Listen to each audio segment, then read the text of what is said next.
Kethvar sat in the darkest corner of the cantina, six clawed fingers wrapped around a glass of something that burned worse than plasma fire. The liquid helped quiet the voices in his head, though it never made them stop completely. 3 years since the war ended, and he still heard the screaming. The cantina buzzed with typical space station chatter.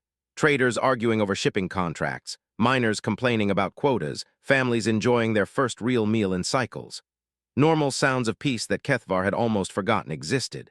His amber eyes tracked movement automatically, cataloging potential threats, escape routes, weapons within reach. Old habits from the war that refused to die. A young Zelani couple laughed at a nearby table, their crystalline voices chiming like bells. The female wore flowers in her translucent hair, the male's skin glowed soft blue with contentment. They couldn't be older than 20 standard cycles, probably born after the Consortium Wars began. They had no idea what real violence looked like. Kethvar envied them. The cantina door chimed and 3 humans walked in. Kethvar's entire body went rigid, his secondary heart starting to race. Even in civilian clothes, he recognized them instantly. Military bearing, constant awareness, scars that told stories of battles survived. Veterans like him, but from the other side. The female human was tall and lean, with short dark hair and eyes that missed nothing. A faded scar ran from her left temple to her jaw. The 2 males flanked her naturally, one broad and muscular with graying temples, the other younger with the quick nervous energy of someone who'd seen too much too young. They found a table across the cantina, and Kethvar watched them settle in with the fluid coordination of a unit that had fought together. The way they positioned themselves gave them clear sight lines to all entrances and exits. The way the female's hand rested casually near her hip where a sidearm would normally hang. The way they all kept their backs to walls. Just like him. Kethvar took another drink and tried to focus on something else, but his mind dragged him back to the war. Back to Kepler Station, where everything changed. The Consortium had been losing the Outer Rim territories for months. Human expansion into what the galactic community considered neutral space had sparked the largest conflict in known history. 17 species had joined forces to stop what they saw as an unstoppable plague of violent primates spreading across the galaxy. Kethvar had been proud to serve. The Vorthak military tradition stretched back thousands of cycles, built on honor, discipline, and the protection of the weak. When the call came to join the Consortium forces, he'd volunteered immediately. His family's military service went back 12 generations. War was something they understood. What they encountered with humanity was something else entirely. The first battles had gone according to plan. Human technology was impressive but not superior. Their ships were tough but not invincible. Their tactics were straightforward and predictable. Military analysts across Consortium space predicted the conflict would last maybe 2 standard years before human expansion stopped. They were wrong about everything. Kethvar's regiment had been part of the force that captured Kepler Station, a critical supply depot on the outer edge of human space. Intelligence indicated light resistance, maybe a company of human marines at most. The station's strategic value was in its position, not its defenses. The assault should have been routine. Instead, it became Kethvar's introduction to what humans really were when cornered. The station appeared abandoned when they arrived. Scans showed minimal life signs, no active weapon systems, communications arrays powered down. Kethvar's company commander, a veteran Zelani officer named Korthek, had seemed almost disappointed by how easy it would be. "Standard sweep and clear," he'd announced over comms. "Secure the main reactor, communications hub, and command center. Watch for booby traps, but don't expect serious resistance." Kethvar and his squad had drawn the communications section. They breached the outer airlock without incident, advanced through empty corridors past hastily abandoned posts. Personal belongings scattered on desks, meals half-finished in the mess hall, everything suggesting the humans had evacuated in panic. The communications hub itself was a large chamber filled with quantum relay equipment, its walls lined with screens showing static. Kethvar's squad spread out to secure the room while he interfaced with the main console. Getting the systems back online would give Consortium forces a major intelligence advantage. That was when the first human appeared. She came out of an access panel in the ceiling, dropping silently behind Trooper Vendel near the door. Kethvar caught the movement in his peripheral vision and started to turn, but the human was already moving. A blade appeared in her hand from nowhere, sliding between Vendel's armor plates with surgical precision. His warning cry died in a gurgle of blood. The human rolled away from Vendel's falling body, somehow producing a sidearm that she fired 3 times in the span of a heartbeat. Trooper Morthak's shields flared and died under the assault, the 3rd shot punching through his chest armor. He dropped without a sound. Kethvar brought his rifle up, but the human was no longer where she had been. She moved like liquid shadow, using the equipment racks for cover while laying down precise fire that kept his remaining squad members pinned. Every shot was placed with impossible accuracy, finding gaps in armor, weak points in shields, angles that should have been impossible. "Contact in communications," Kethvar shouted into his comm. "Human combatant request immediate backup." The response crackled with static and gunfire. "All squads in contact. They're everywhere. Request denied. Handle your own problems." That was when Kethvar realized the humans hadn't abandoned Kepler Station. They'd turned it into a trap. The female human appeared from behind a server bank, her weapon tracking toward Trooper Sekval. Kethvar fired first, his plasma bolt searing past her head close enough to singe hair. She dove left, rolled, came up firing. Sekval's shields held against 2 shots failed on the 3rd. The 4th took off most of his head. Kethvar was alone with her now. He'd trained for single combat his entire career. Vorthak warriors prided themselves on individual skill, and Kethvar had graduated in the top 10% of his class. He was faster and stronger than most humans, with superior reflexes and military-grade augmentations. None of it mattered. The human fought like she was already dead and just hadn't stopped moving yet. She took risks that should have been suicidal, made attacks that left her completely exposed, moved through his fire like it wasn't there. When his rifle overheated from sustained fire, she closed the distance faster than should have been possible. Her combat knife caught his gun hand, opening it to the bone. Her elbow slammed into his throat with enough force to crack his breathing plates.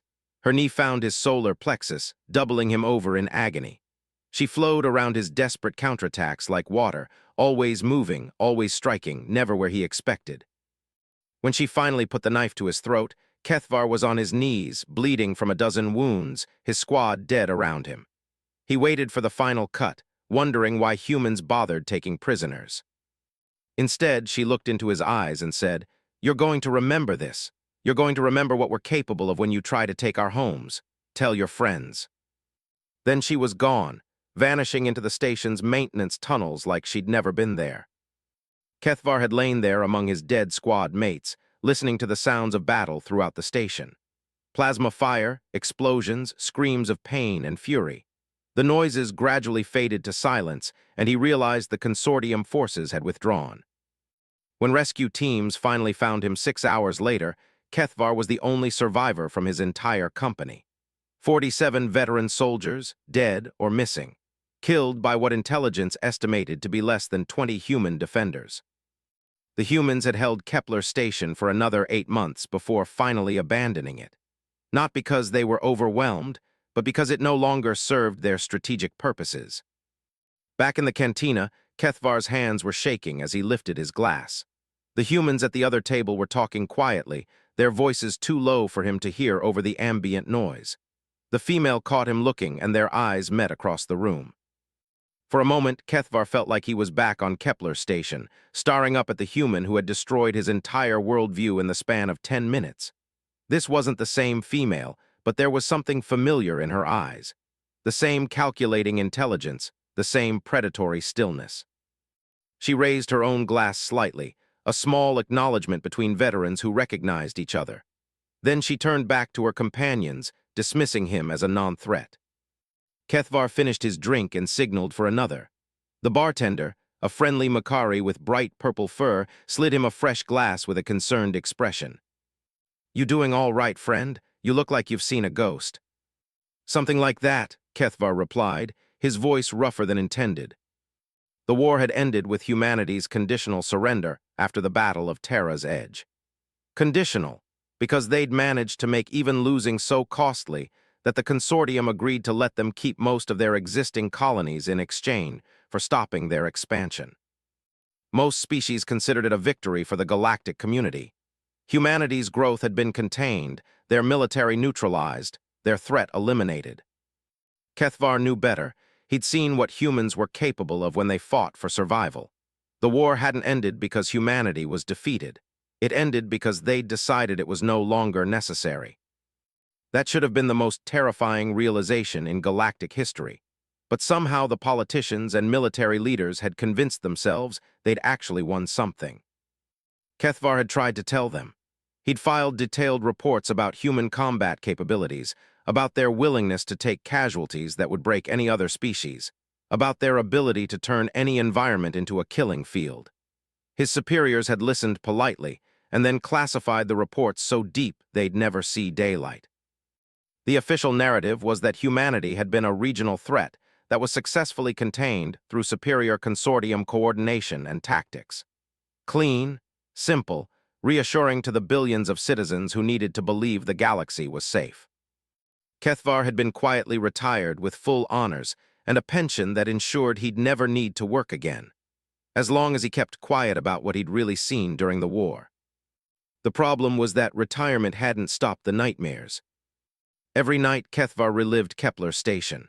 Every night he watched his squad die while that human female moved through them like death incarnate.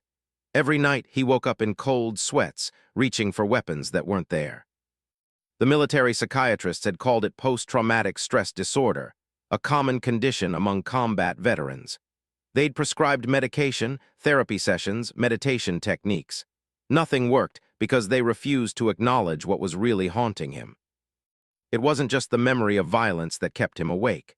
It was the knowledge that somewhere out there in human space, thousands of beings just like that female were going about their daily lives, working civilian jobs, raising families, participating in their society's peaceful facade.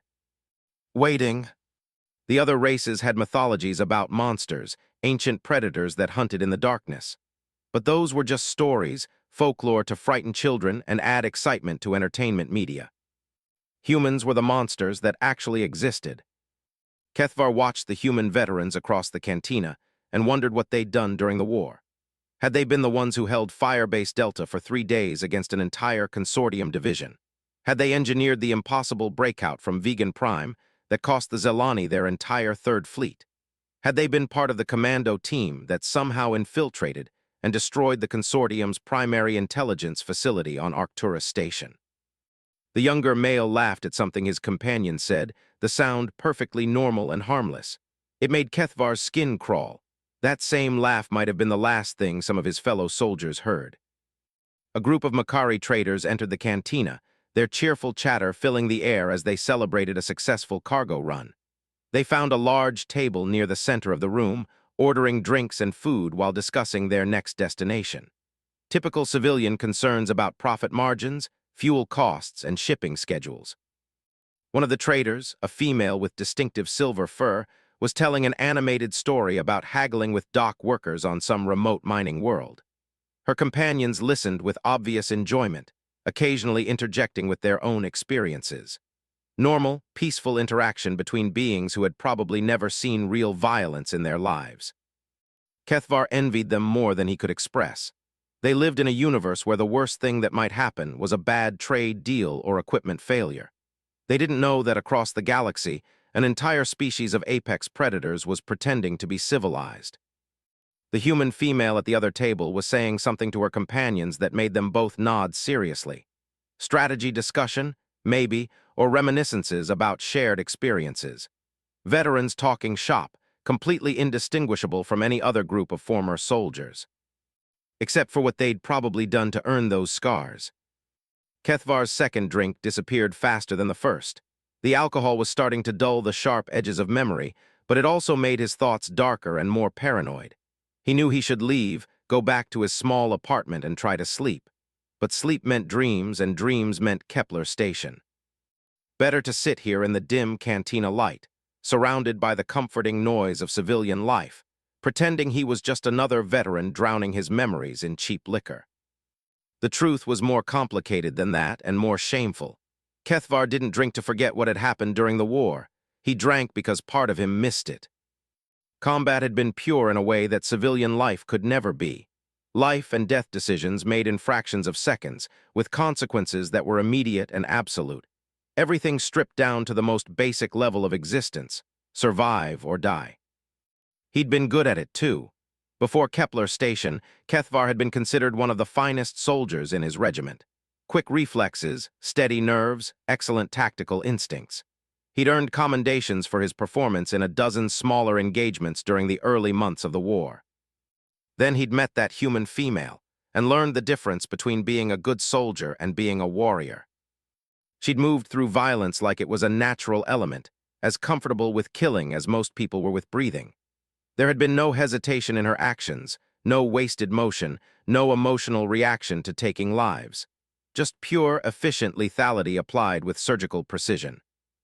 Kethvar had trained his entire adult life to achieve that level of combat effectiveness. The human female had probably been a civilian a few years before the war started. That was what really haunted him. Not just that humans were capable of such violence, but that they could become capable so quickly when circumstances demanded it. The galaxy liked to think of them as a young species still learning to control their aggressive impulses, but Kethvar had seen the truth. They weren't learning to control their aggression. They were learning to hide it better. The Makari traders were getting louder as they worked through their second round of drinks. One of them was demonstrating some complicated maneuver his ship had performed to avoid an asteroid field, using his hands to show the banking and diving motions.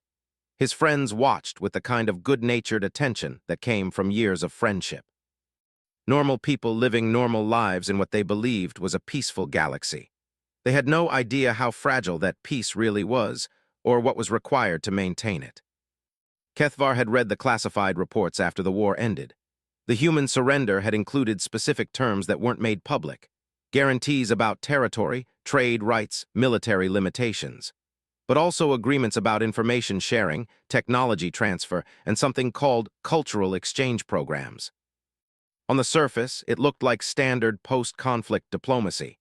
Underneath, it was humanity buying time to integrate themselves deeper into galactic society. They were positioning themselves as valuable partners rather than conquered enemies, essential to the continued stability of the region. It was brilliant, really. Instead of remaining isolated and potentially hostile, they were becoming indispensable, creating economic relationships, cultural ties, scientific collaborations, making themselves too valuable to destroy, too useful to ignore. The same strategic thinking that had made the war so much longer and more costly than anyone predicted. Kethvar signaled for a third drink, ignoring the bartender's concerned expression. He was a regular here, and they all knew his story. Decorated war veteran struggling with the transition to civilian life. They probably thought he was working through survivor's guilt or processing traumatic memories. If only it were that simple. The human veterans were preparing to leave, settling their bill and gathering their jackets. The female stood first, stretching muscles that moved with the same fluid grace Kethvar remembered from Kepler Station. Not her, but definitely cut from the same material. As they headed for the exit, she glanced in his direction one more time. Their eyes met again, and Kethvar saw something that made his blood run cold. Recognition. She knew exactly what he was thinking, exactly what he'd seen during the war. More than that, she understood why it haunted him. Because she'd been there too, on the other side of battles just like Kepler Station. She nodded once, a tiny acknowledgement between predators who recognized each other across species lines. Then she was gone, following her companions out into the space station's corridors. Kethvar sat in the sudden silence that followed their departure, his third drink forgotten in front of him. The cantina felt different now, smaller and more fragile.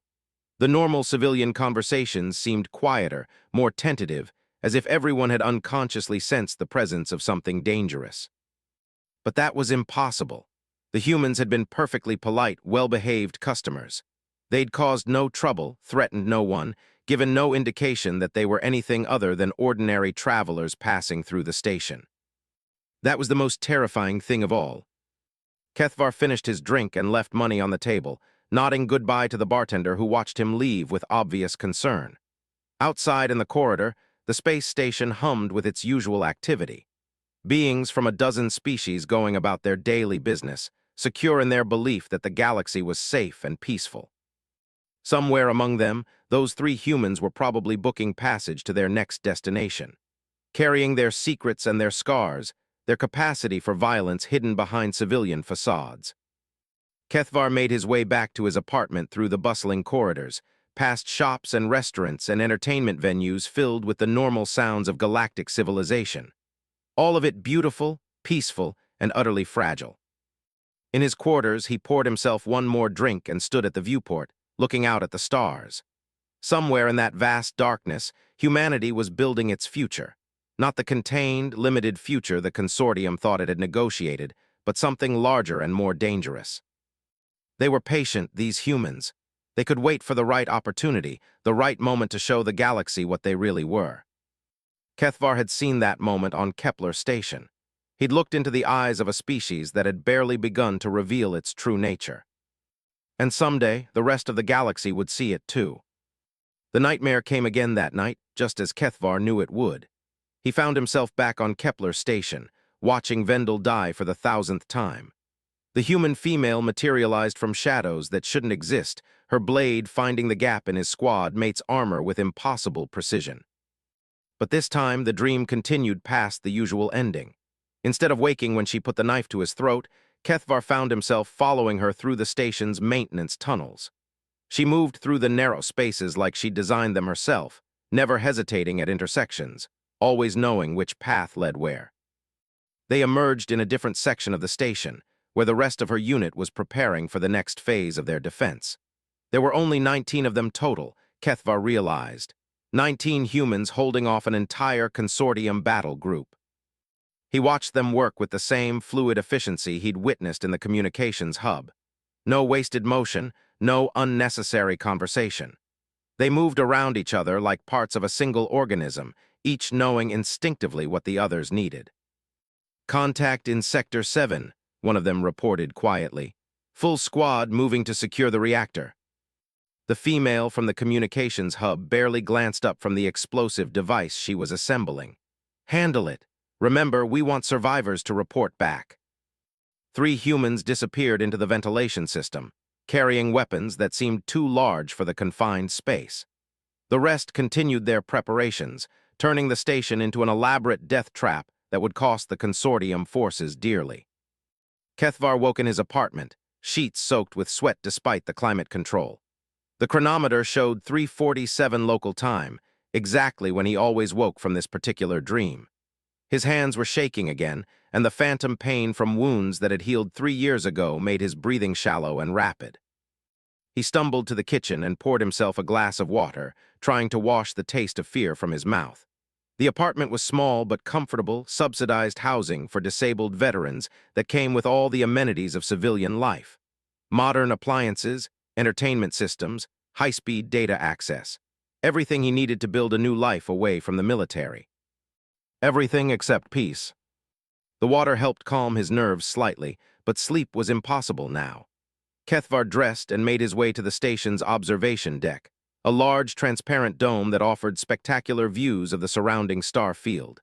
At this hour, it was usually empty except for the occasional insomniac or shift worker taking a break. Tonight, he wasn't alone.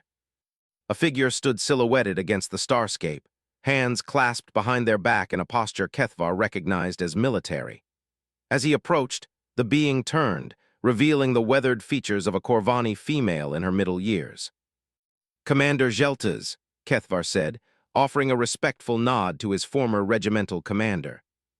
"Major Kethvar," she replied, using his old rank. "Or do you prefer civilian titles now?" "Just Kethvar is fine, Commander. What brings you to Nexus Station?" Geltas turned back to the stars, her expression unreadable.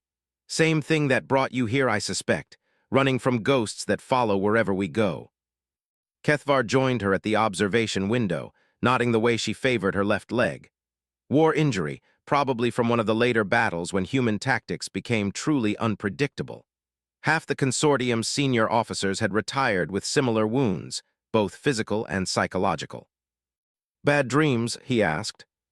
"Worse, good memories that I know I shouldn't want back." Geltas sighed, her breath fogging the transparent aluminum. "Do you ever wonder what happened to them, the humans we fought?" Every day. They stood in comfortable silence for several minutes, two veterans sharing the weight of experiences that civilian counselors could never truly understand. The stars wheeled slowly overhead, their light carrying across distances that made the recent war seem like a minor disagreement between neighbors. "I've been reviewing the classified files," Geltas said eventually. "The real reports, not the sanitized versions they released to the public." Kethvar felt his pulse quicken. "Commander, accessing those files without authorization is a court-martial offense, yes. Fortunately, I still have friends in military intelligence who remember when I saved their careers during the Proxima incident." Her laugh was bitter. "The advantages of 30 years in uniform." "What did you find?" Geltas reached into her jacket and pulled out a data pad, its screen showing a star chart with various systems highlighted in different colors. Human ship movements since the war ended, official diplomatic missions, trade expeditions, scientific surveys, all perfectly legitimate under the terms of the surrender agreement. Kethvar studied the chart, noting the patterns that emerged from the scattered data points. They're expanding again. Slowly, carefully, but yes. Each mission establishes new relationships, new trade agreements, new cultural exchanges. They're rebuilding their influence without technically violating the territorial restrictions. The implications hit Kethvar like a physical blow. The surrender was never meant to be permanent. I don't think they ever intended to stay contained. The terms they negotiated gave them everything they needed to start over, just more subtly than before.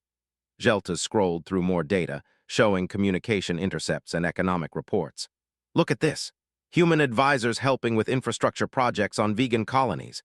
Human scientists collaborating on medical research with Zelani universities. Human merchants establishing trade routes through Makari space." Each entry seemed innocuous by itself, but the overall pattern was unmistakable. Humanity was inserting itself into galactic civilization at every level, creating dependencies and relationships that would be difficult to sever if conflict arose again. "How long have they been planning this?" Kethvar asked. "I think they've been planning it since before the war started, maybe since first contact." Geltas switched to a different file, showing intercepts of human communications from the early days of their expansion.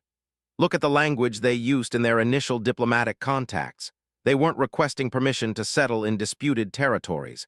They were announcing their intention to do so." The documents painted a picture of a species that had studied galactic politics with the same intensity they brought to warfare. Every move calculated, every relationship carefully cultivated, every apparent compromise designed to advance their long-term objectives. They knew the other races would eventually unite against them, Kethvar realized. The war was just the first phase. And now they're in the second phase, integration instead of conquest, influence instead of occupation. Geltas closed the data pad and returned it to her jacket. "The question is, what's the third phase?" Kethvar didn't want to think about that. The humans he'd fought had been dangerous enough when they were openly hostile. The idea of them working from within galactic civilization, building relationships and trust while maintaining their capacity for violence, was infinitely more terrifying. "Why are you showing me this?" he asked. "Because you're one of the few officers who saw what they're really capable of and lived to understand it. Most of the others are either dead, retired into obscurity, or convinced themselves that the official narrative is true." Geltas met his eyes, her expression grave. "Someone needs to be watching them, Major. Someone who knows what to look for." "I'm not military anymore, Commander. I'm a disabled veteran living on a pension, trying to forget a war that officially never happened the way I remember it." "That's your choice, of course. But if I'm right about what they're planning, your memories might be the only thing standing between galactic civilization and something much worse than the war we just survived." Geltas left him alone with the stars and his thoughts, her footsteps echoing through the empty corridors. Kethvar remained at the observation window until the station's rotation brought a new set of constellations into view, thinking about the data she'd shown him. The humans in the cantina the previous night suddenly took on new significance. Not just veterans passing through, but possible advance scouts for whatever came next. Their presence on Nexus Station might not have been coincidental after all. When he finally returned to his apartment, Kethvar found himself looking at his personal belongings with new eyes. The modest furniture, the entertainment systems, the small collection of books and artwork he'd accumulated since retirement. All the comfortable trappings of civilian life that he'd thought would help him heal from the war. Now they seemed like props in an elaborate performance, designed to make him forget what he'd learned on Kepler Station. The next few days passed in a blur of routine activities that no longer felt routine. Kethvar went through the motions of his daily schedule, but his attention was constantly divided between the mundane present and the terrifying possibilities Geltas had revealed. He found himself analyzing every human he encountered on the station. The cargo handler who always smiled when they passed in the corridors, the engineer who'd helped repair his apartment's climate control system, the family with 2 children who lived 3 levels down. Were they what they appeared to be, or something else entirely? The paranoia was exhausting, but Kethvar couldn't make it stop. Every friendly gesture seemed calculated, every casual conversation potentially loaded with hidden meaning. The humans on the station moved through their daily lives with the same easy confidence he'd seen in the cantina, betraying no hint of the violence they were capable of, which only made them more dangerous. On the 4th day, Kethvar decided to do some research of his own. The station's public library had access to the Galactic Information Network, including news reports and diplomatic communications from across known space. If Geltas was right about human expansion, there should be evidence in the open-source materials. What he found was more subtle than he'd expected, but equally disturbing. Human involvement in galactic affairs had indeed increased dramatically since the war's end, but always in supporting roles that made them seem helpful rather than threatening. Medical assistance during a plague outbreak on Corvani Prime, engineering expertise for a terraforming project in the vegan system, agricultural advisors helping Makari colonies improve crop yields. Each intervention was small, temporary, and apparently altruistic, but the cumulative effect was to make humanity seem indispensable to the continued prosperity of their former enemies. More troubling were the reports about human technological development. Their industrial capacity had recovered from wartime damage faster than anyone predicted, and they were producing innovations that other species found valuable. New methods of faster-than-light communication, improved medical treatments, more efficient energy storage systems. The same creativity that had made them such dangerous opponents was now being channeled into building relationships and creating dependencies. Kethvar was deep in his research when a familiar voice interrupted his concentration. Finding anything interesting, he looked up to see the female human from the cantina standing next to his table, a cup of coffee in her hand, and an expression of mild curiosity on her scarred face. Every instinct screamed at him to run, but they were in a public library with dozens of other beings present. She couldn't be planning violence in such an exposed location. Could she? Just catching up on current events, he managed, trying to keep his voice steady. Mind if I sit? I recognize a fellow veteran when I see one, and civilian life can get pretty lonely sometimes. Before he could object, she settled into the chair across from him, setting her coffee on the table with careful precision.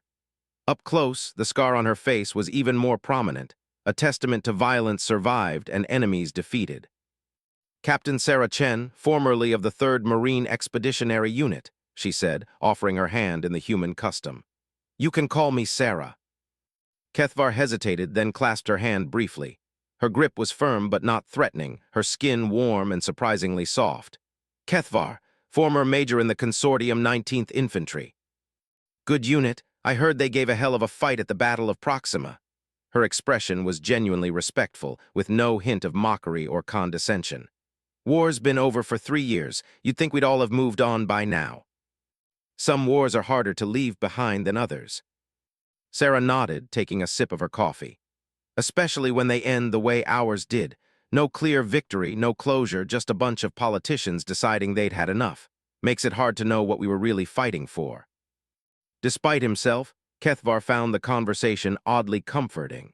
Sarah spoke like someone who understood the particular kind of isolation that came with surviving events that couldn't be discussed in polite society. What brings you to Nexus Station? He asked.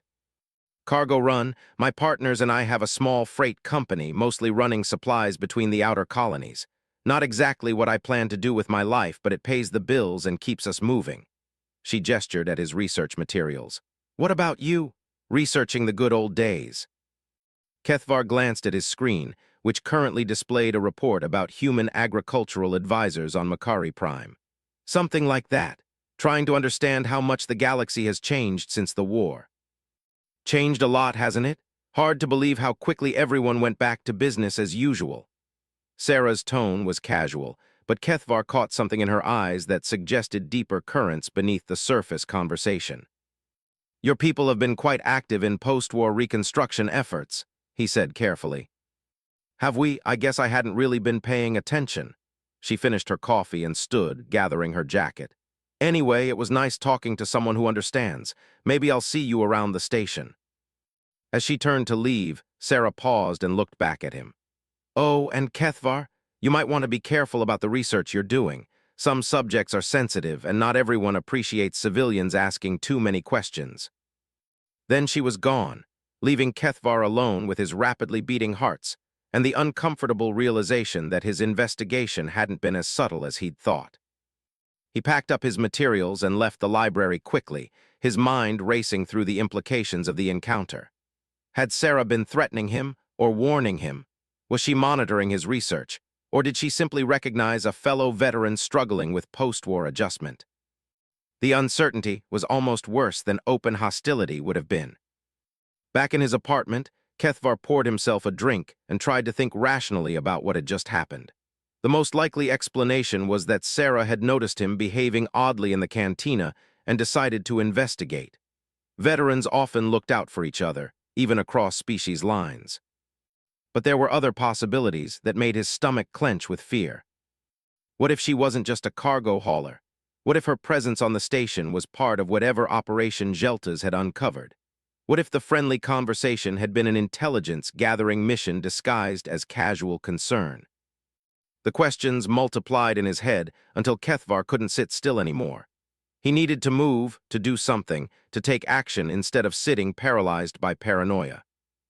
He contacted Geltas on a secure channel, using the military encryption codes that technically should have been purged from his personal communications system years ago. What's wrong? She asked immediately, reading the stress in his voice. I've made contact with one of them. The human veteran from the cantina approached me in the library today. There was a long pause before Geltas responded.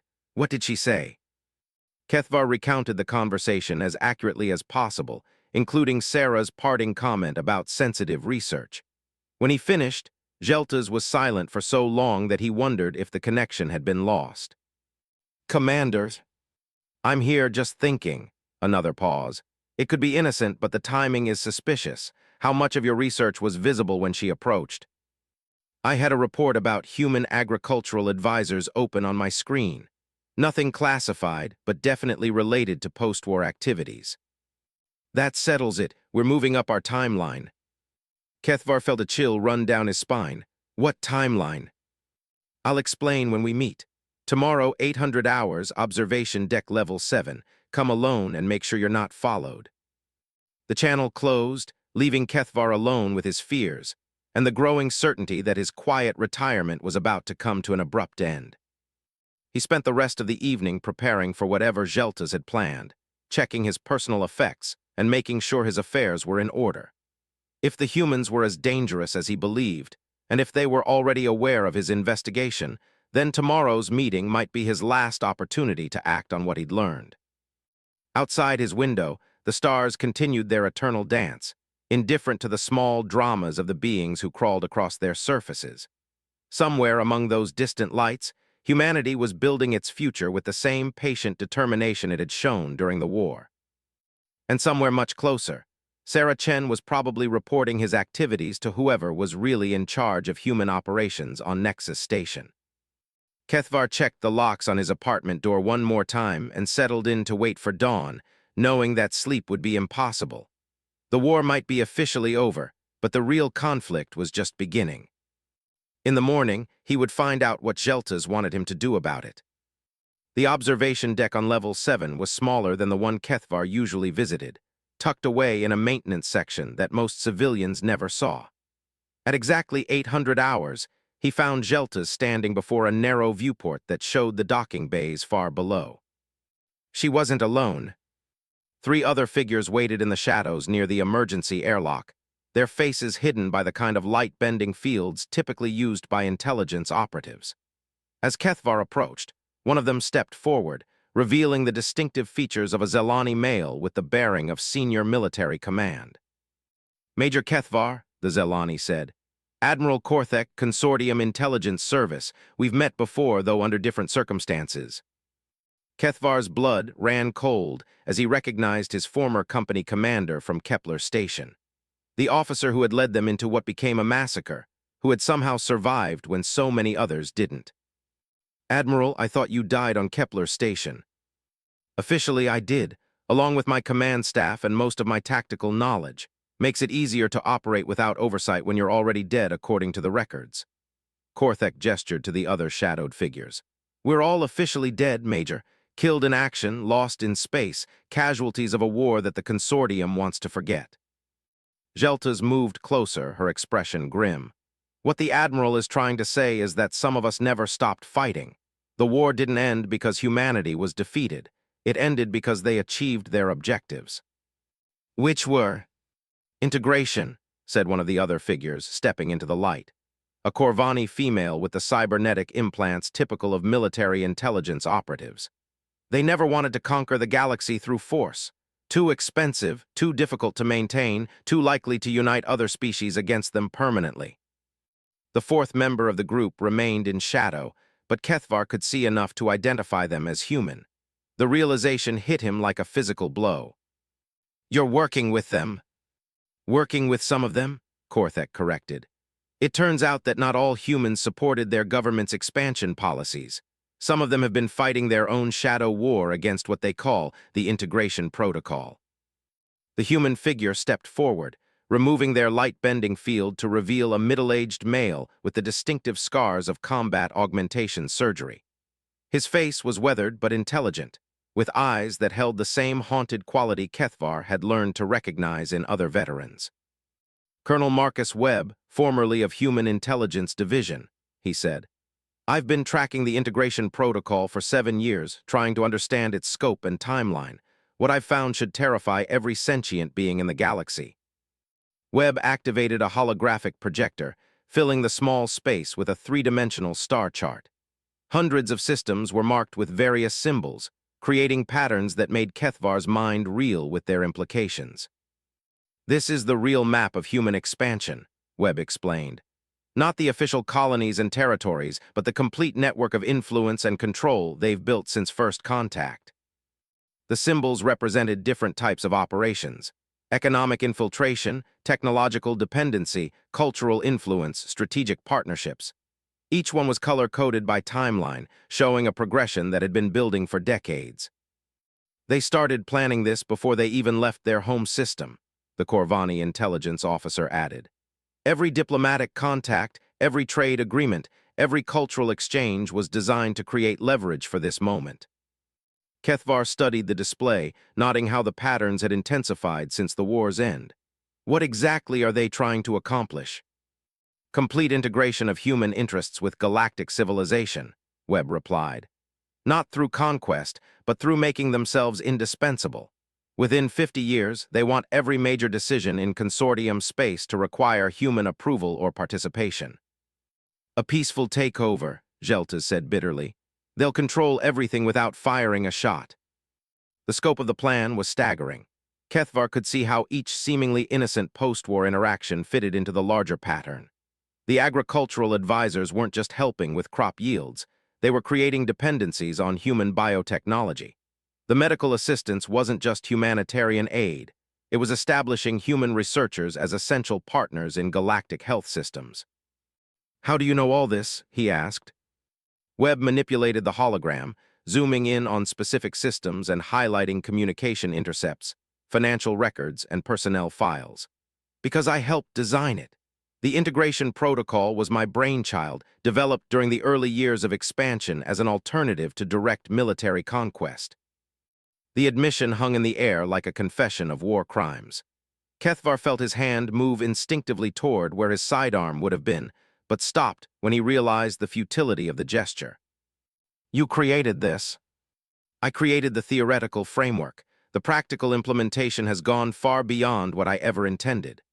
Webb's expression was haunted. I thought we were developing a diplomatic strategy to avoid unnecessary conflicts. Instead, they turned it into a weapon more dangerous than anything we deployed during the war. Korthek activated another display, showing personnel records and communication transcripts. Colonel Webb came to us 6 months ago with evidence that the integration protocol was about to enter its final phase. That's when we decided to act. Act how? By exposing it before it's too late, Geltas said. The Consortium Council needs to know what's really happening, but they won't listen to officially dead officers or disabled veterans with obvious trauma issues. The Corvani intelligence operative manipulated the hologram again, showing a new set of data. We need someone credible, someone with a clean record and obvious expertise in human tactics, someone who can present the evidence in a way that can't be dismissed as paranoid delusions. Kethvar felt the walls of the small observation chamber closing in around him. You want me to be your messenger? You're perfect for it, Korthek said. Decorated veteran with first-hand experience of human capabilities, no history of political activity or conspiracy theories, clean medical and psychological evaluations since your retirement. And if they don't believe me? Webb's expression darkened. Then in 10 years, the Consortium will wake up to discover that every critical system in their civilization depends on human cooperation. Energy production, food distribution, medical care, transportation, communication. They'll be hostages in their own territories. The meeting continued for another hour, with each member of the group adding details to the intelligence picture they'd assembled. The evidence was overwhelming, but Kethvar found himself wondering if it was also too late. If the integration protocol had been running for decades, how much of galactic civilization was already compromised? How many of the coincidental improvements in technology and quality of life were actually deliberate dependencies designed to make resistance impossible? There's something else, Webb said as they prepared to leave. Your encounter with Captain Chen yesterday wasn't accidental. She's part of a monitoring network that tracks potential security threats. The fact that she made contact suggests they're aware of our investigation. How long before they take more direct action? Unknown. They prefer subtle approaches when possible, but they've shown willingness to use force when necessary. Webb handed Kethvar a small device that looked like a standard communication pad. This contains everything we've discussed today, plus additional evidence files. You have 48 hours to review the material and decide whether you're willing to help us. And if I say no, then you go back to your apartment and pretend this conversation never happened, Geltas said. But the integration protocol continues, and eventually everyone will live under human influence whether they realize it or not. The group dispersed through different exits, leaving Kethvar alone with the communication device and his racing thoughts. He made his way back to his apartment through the station's busy corridors, hyper-aware of every human face in the crowd. How many of them were part of the integration protocol? How many were innocent civilians going about their daily lives, unaware that their government was orchestrating the largest political manipulation in galactic history? In his apartment, Kethvar activated the device and began reviewing the evidence files. What he found was even more comprehensive than what they'd shown him during the meeting. Financial records showing human investment in critical infrastructure across dozens of systems. Personnel files documenting the placement of human advisors in key government positions. Communication intercepts revealing coordination between seemingly independent human operations. The most disturbing files detailed the psychological warfare aspects of the integration protocol. Humans had studied galactic species for decades, identifying cultural weaknesses and psychological vulnerabilities that could be exploited. They knew exactly how to present themselves as helpful rather than threatening, how to create emotional bonds that made rational evaluation difficult. They'd turned friendship into a weapon. Kethvar was deep in the files when his apartment's entry chime sounded. He quickly shut down the device and concealed it before activating the door's security scanner. Sarah Chen stood in the corridor outside, holding a bottle of what appeared to be human alcohol and wearing a friendly smile that no longer seemed innocent. Evening, Kethvar. Thought you might like some company. Civilian life gets pretty lonely, especially for those of us with too many memories. Every instinct told him to refuse, to keep the door sealed and wait for her to leave. But if she was part of the monitoring network Webb had mentioned, refusing to cooperate might escalate the situation in ways he couldn't predict. "Come in," he said, stepping aside to let her enter. Sarah looked around his apartment with obvious interest, noting the modest furnishings and the complete absence of personal mementos from his military service. "Nice place. Very neat, very organized. Old habits, right?" She settled onto his couch without invitation, opening the bottle and producing 2 glasses from her jacket. The alcohol was amber-colored and smelled of complex organic compounds that made Kethvar's enhanced senses tingle with recognition. "Real earth whiskey," she explained. "Aged in oak barrels using traditional methods. Thought you might appreciate something with genuine craftsmanship behind it." The gesture seemed generous, but Kethvar couldn't shake the feeling that it was also a test. Would he accept hospitality from a potential enemy? Would he lower his guard enough to reveal information he wasn't supposed to have? "Thank you," he said, accepting the glass but not drinking from it immediately. "What brings you by?" "Honestly, I'm worried about you." Sarah took a sip of her whiskey, her expression genuinely concerned. "You seemed pretty tense at the library yesterday, and I've seen too many veterans struggle with the transition to civilian life. Sometimes it helps to talk to someone who understands." Her concern seemed authentic, but Kethvar knew that humans were capable of sophisticated emotional manipulation. The files he'd just reviewed contained detailed studies of how to fake empathy and concern in ways that other species found compelling. "I'm managing," he said carefully. "Are you? Because from where I'm sitting, you look like someone who's carrying a lot more weight than he should be. The war's been over for 3 years, Kethvar. Whatever happened during the fighting, it's time to let it go." The irony of receiving psychological advice from someone who might be part of a vast conspiracy was almost overwhelming. Kethvar found himself caught between the desire to believe her concern was genuine and the knowledge that everything about her presence might be calculated manipulation. Easy advice to give, harder to follow. Sarah nodded sympathetically. "I know. Trust me, I've been there. After the war ended, I spent 2 years drinking myself to death in a shipping container on Ganymede Station. Took my unit finding me and staging an intervention to get me back on track." She talked about her struggles with post-war adjustment, describing symptoms and experiences that matched Kethvar's own too closely to be coincidental. Either she was genuinely sharing painful memories, or she'd been thoroughly briefed on his psychological profile. "The thing that helped me the most was accepting that the war was over," she continued. "Really over.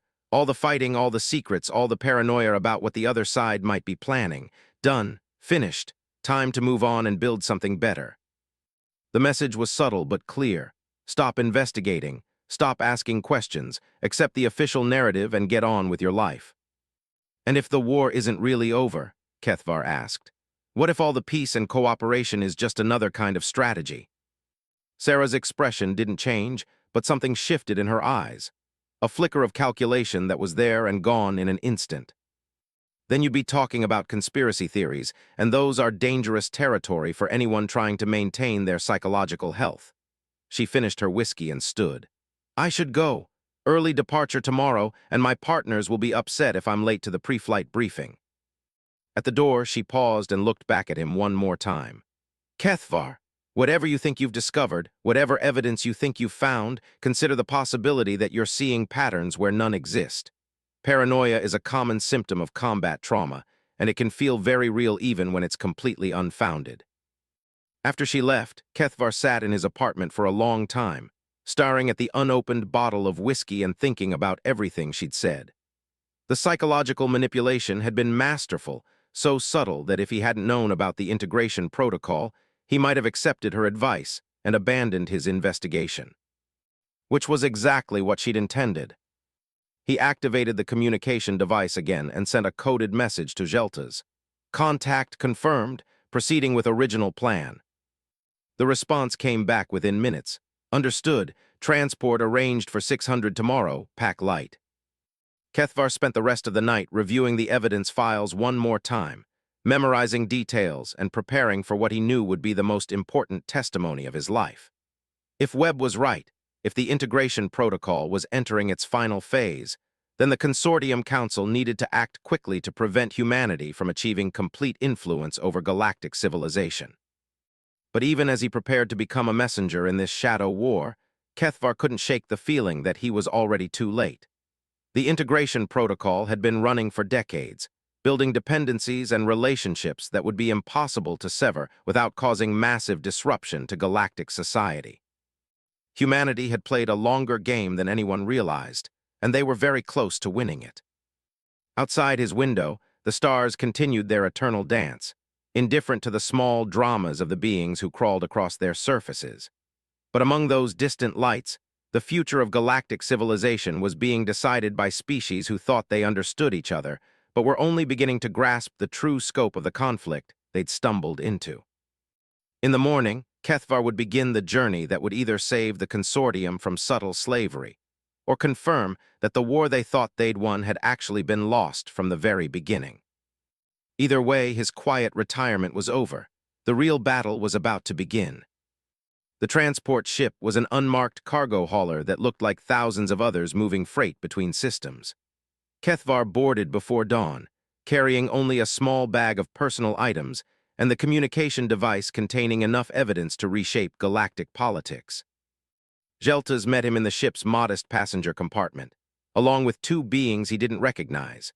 A Makari pilot with the nervous energy of someone accustomed to running dangerous cargo, and a Zelani female whose expensive clothing couldn't quite conceal the tactical awareness of a professional spy. "This is Velter," Geltas said, indicating the Makari. "Best pilot in the Outer Rim and completely trustworthy as long as the money's good." "And this is Silrith," she continued, gesturing to the Zelani. "She'll be your handler once we reach Consortium Central, high-level political connections, security clearance that opens any door you might need opened." Silrith studied Kethvar with calculating eyes. "I've reviewed your service record and psychological evaluations.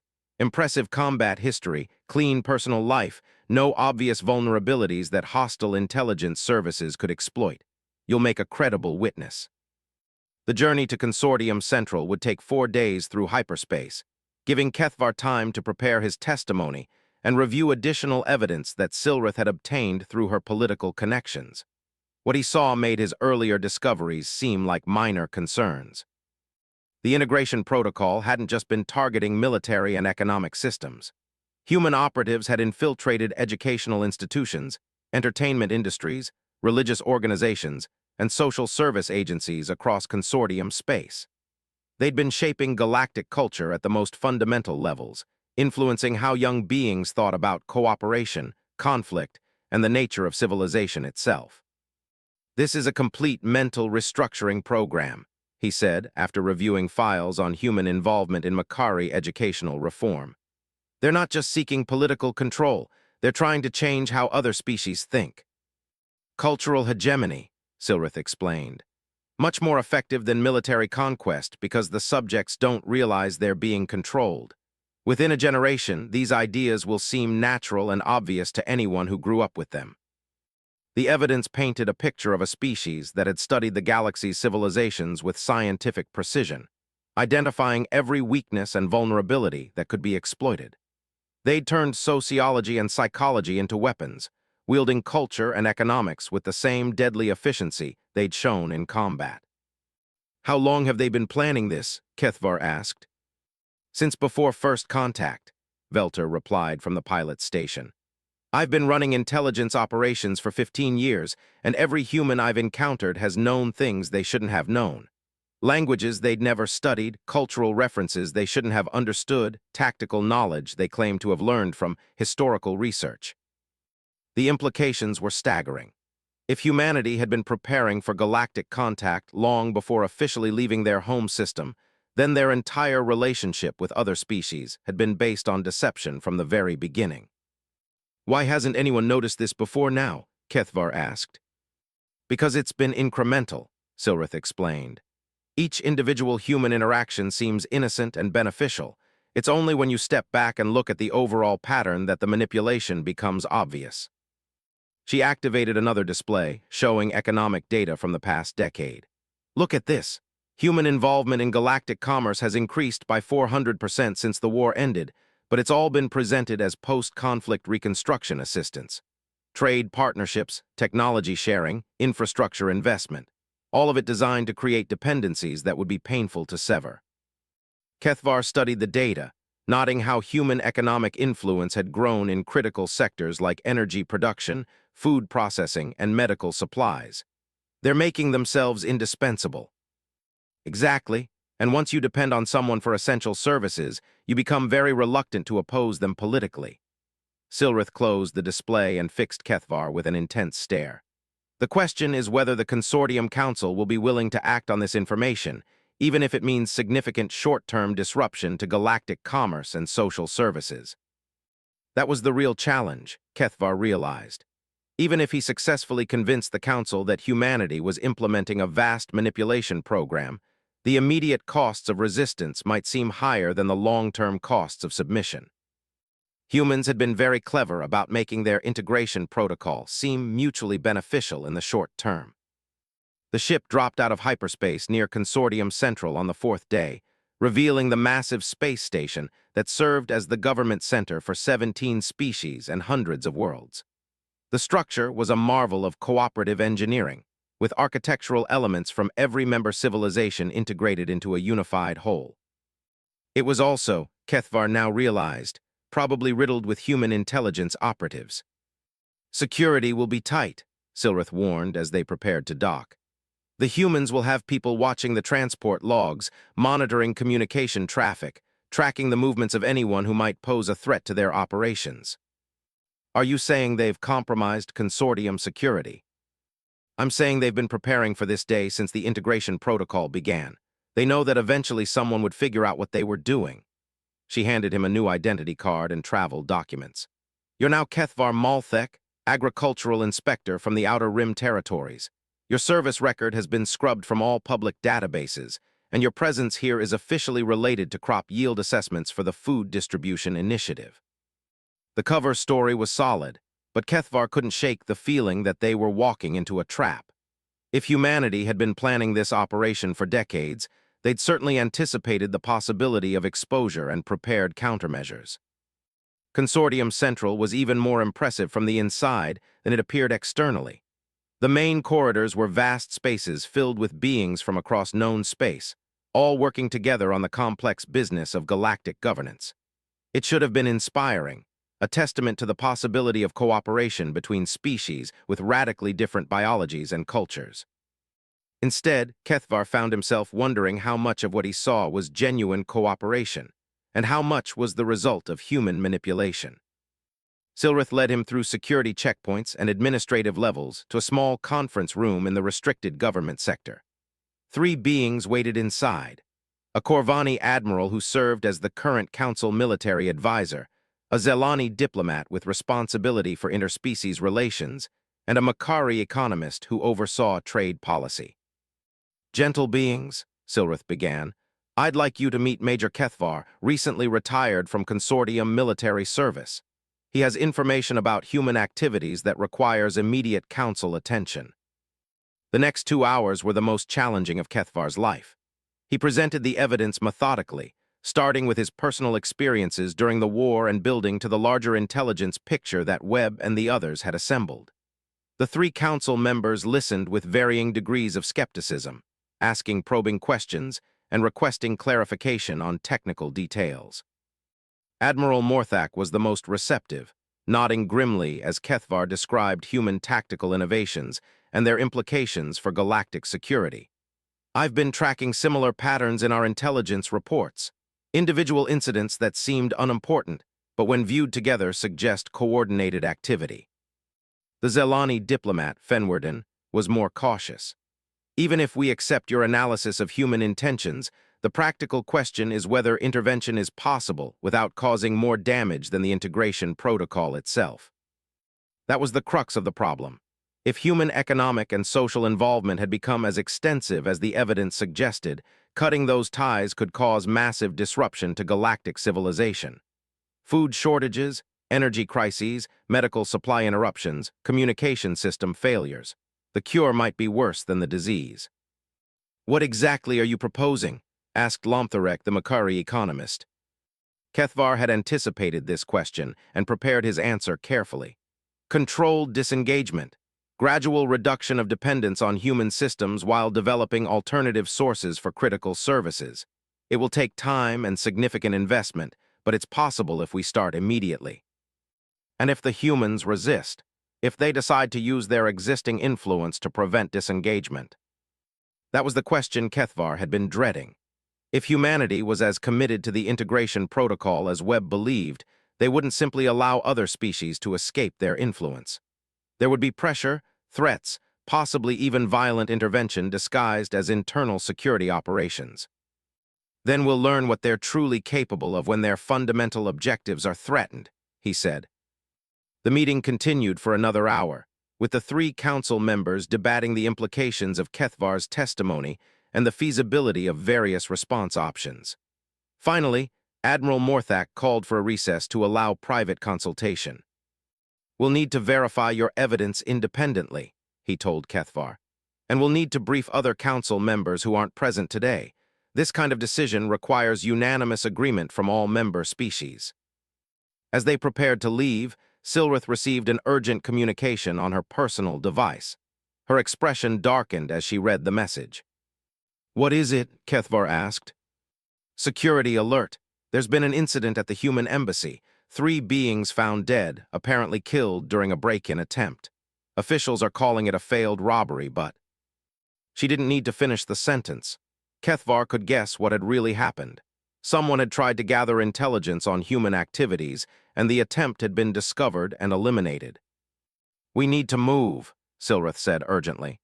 "If they're willing to kill to protect their secrets, then anyone associated with this investigation is in immediate danger."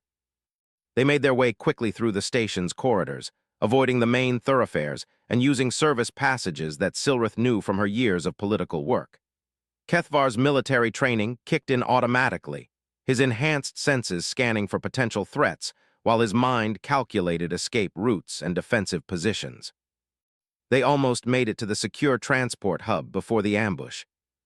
It came from 3 directions simultaneously, precisely coordinated and executed with the kind of tactical excellence that Kethvar recognized from Kepler Station.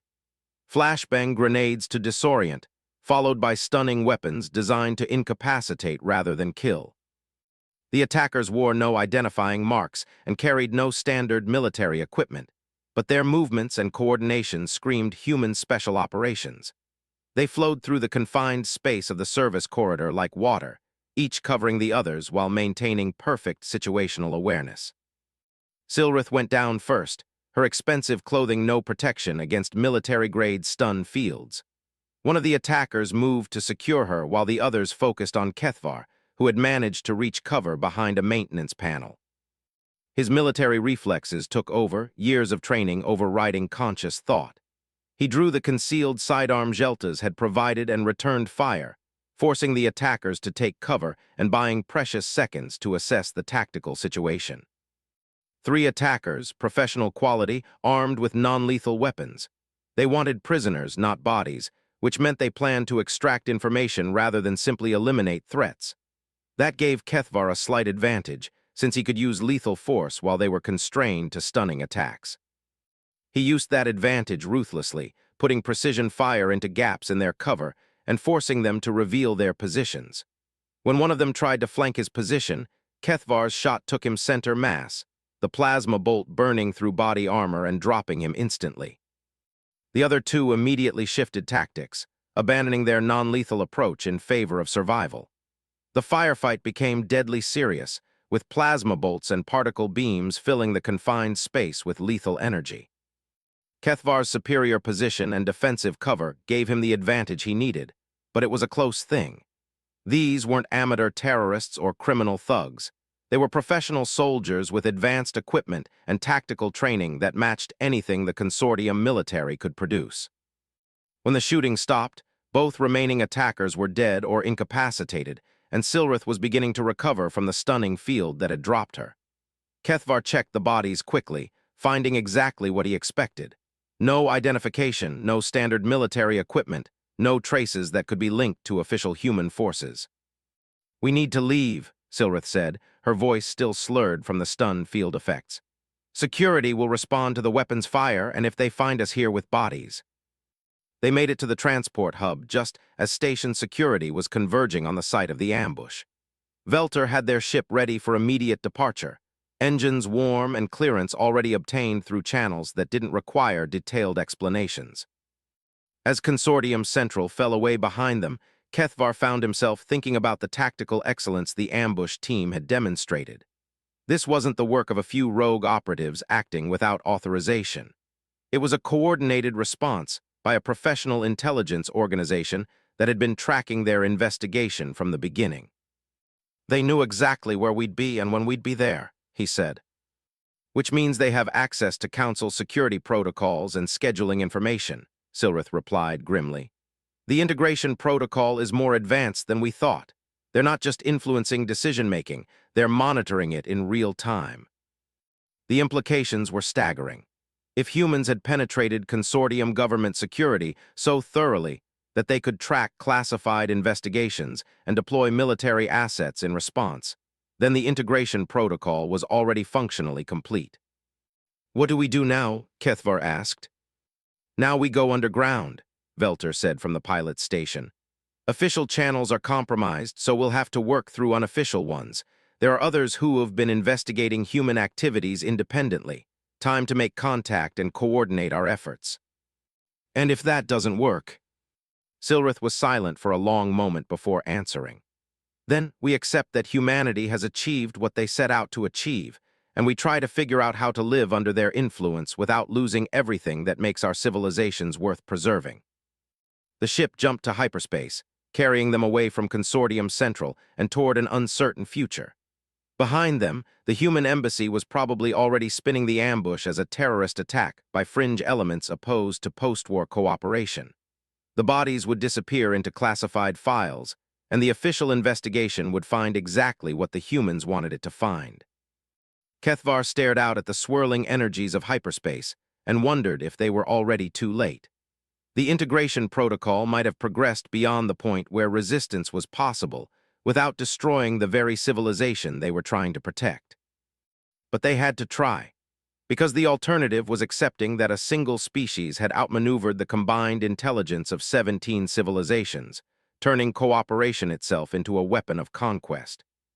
Somewhere in the hyperspace tunnel ahead lay the resistance movement that would determine whether galactic civilization remained free or became a puppet of human ambition. And somewhere behind them, Sarah Chen was probably filing a report on the successful neutralization of a security threat to the integration protocol. The real war was just beginning.